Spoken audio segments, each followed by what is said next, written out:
America అధ్యక్షుడు Trump కు Arab దేశాలు షాక్ ఇచ్చాయి. ఇజ్రాయెల్ భీకర దాడులతో గాజా అతలాకుతలమవడంతో పాటు పౌరుల జీవనం అస్తవ్యస్తంగా మారింది. ఆ ప్రాంతమంతా శిథిలాలతో నిండిపోయింది. దీంతో అక్కడ నిరాశ్రయులుగా మారిన పాలస్తీనియులకు ఆశ్రయం కల్పించాలంటూ అమెరికా అధ్యక్షుడు డొనాల్డ్ ట్రంప్ ప్రతిపాదించారు. కానీ దానికి అరబ్ దేశాలు నో చెప్పాయి.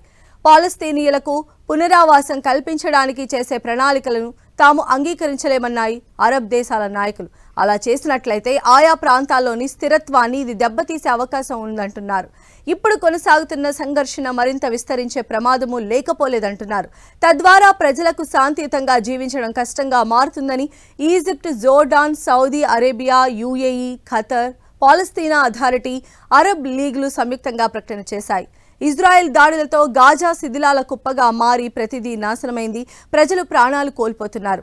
అందువల్ల వారికి ఆశ్రయం కల్పించేందుకు అరబ్ దేశాలతో కలిసి వేరే ప్రాంతంలో ఇళ్ల నిర్మాణాలు చేపట్టాలని భావిస్తున్నానన్నారు ట్రంప్. అక్కడ వారంతా ప్రశాంతంగా జీవించగలరని, ఈ పునరావాసం తాత్కాలిక కాలానికే పరిమితం కావచ్చని, లేదంటే దీర్ఘకాలం కొనసాగవచ్చని ఇటీవల వ్యాఖ్యానించారు. దీనిపై తాజాగా స్పందించిన అరబ్ దేశాలు ఆయన ప్రతిపాదనను తిరస్కరించాయి.